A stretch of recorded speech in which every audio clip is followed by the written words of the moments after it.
একটি ছোট গ্রামে রাহাত নামে একজন ছেলে থাকতো। তার বাবা ছিলেন একজন দিনমজুর আর মা অন্যের বাড়িতে কাজ করতেন। সংসারে অভাব ছিল কিন্তু ভালোবাসার কোনো অভাব ছিল না। বাবা মা নিজেদের কষ্ট লুকিয়ে রেখে সবসময় ছেলের মুখে হাসি ফোটানোর চেষ্টা করতেন। একদিন স্কুলে শিক্ষক বললেন আগামীকাল সবাই নতুন পোশাক পরে আসবে। বাড়ি ফিরে রাহাত মন খারাপ করে বিষয়টি জানালো। বাবা কিছু না বলে পরদিন ভোরে অতিরিক্ত কাজ করতে বেরিয়ে গেলেন। মা নিজের জন্য জমিয়ে রাখা সামান্য টাকাও ছেলের পোশাক কেনার জন্য বাবার হাতে তুলে দিলেন। পরদিন রাহাত নতুন পোশাক পরে স্কুলে গেল। সে খুব খুশি ছিল কিন্তু জানতো না সেই পোশাকের জন্য তার বাবা সারাদিন না খেয়ে কাজ করেছেন আর মা নিজের প্রয়োজনে সবকিছু ত্যাগ করেছেন। বাবা মায়ের ত্যাগ, কষ্ট ও ভালোবাসার প্রতিদান কখনো পুরোপুরি দেওয়া যায় না। তাই যতদিন তারা বেঁচে আছেন তাদের সম্মান, ভালোবাসা ও যত্ন নেওয়াই আমাদের সবচেয়ে বড় দায়িত্ব। হ্যালো এভরিওয়ান, আসসালামু আলাইকুম, welcome to my new mini blog. আমি নাসরিন ওয়েলকাম জানাচ্ছি আমার নতুন আরেকটা ভিডিওতে। আজকে প্রথমে অনেক কিছু কথা বলে ফেলেছি। বাবা মাকে নিয়ে বলতে গেলে আসলেই শেষ করা যায় না। বাবা মায়ের প্রতিদান আমরা কখনোই দিতে পারবো না, কিন্তু যতদিন বাবা মা বেঁচে আছে আমাদের অবশ্যই উচিত বাবা মায়ের পর্যাপ্ত সেবা করা। যেমনই আজকে ভিডিও শুরুতে অনেক কিছু বলে ফেলেছি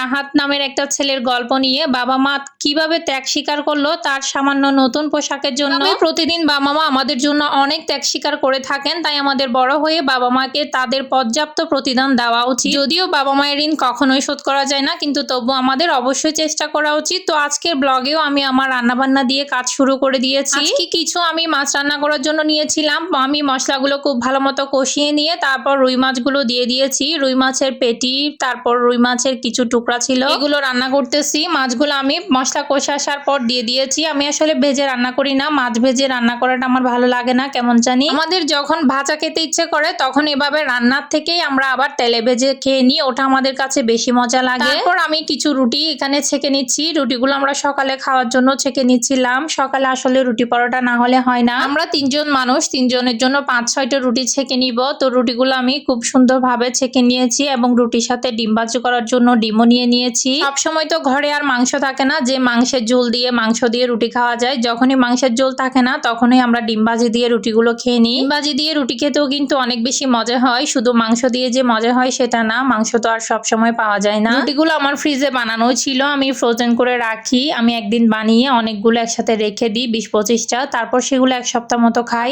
সকাল সকাল একটা ডিম ভাজিও করে নিতে এসেছি। হাজবেন্ডকে অফিসে যাওয়ার আগে নাস্তা দেওয়ার জন্যই আমি রুটি এবং ডিম ভাজিগুলো করে নিচ্ছিলাম। এখন প্রায় সকাল 7:30, 8টার দিকে আমার হাজবেন্ড অফিসের জন্য বের হয়ে যায়। অফিসে যেতে প্রায় 2 ঘন্টা লেগে যায়, অনেক দূর। অফিসের পোস্টিংটা দূরে দিয়ে দিয়েছে। এখানে ডিম ভাজি করার জন্য আমি মশলাগুলো নিয়ে নিয়েছি এবং একটা বড় সাইজের পেঁয়াজ কেটে দিচ্ছি। ডিম ভাজিতে যত বেশি পেঁয়াজ দেওয়া যায় তত বেশি আমার মজা লাগে। তারপর আমি পেঁয়াজটা কেটে ডিম ভাজিটা ভালো মতো হাতে মেখে নিচ্ছি। হাতে মেখে নিলে আমার বেশি ভালো লাগে। তারপর চলে এসেছি প্যানে তেল দেওয়ার জন্য। তেল দিয়ে সুন্দর মতো ডিম ভাজিটা ঢেলে দিলে আমার ডিম ভাজি একদম কমপ্লিট হয়ে যাবে। তো আজকের মতো আমার বিদায় নেওয়ার সময় চলে এসেছে।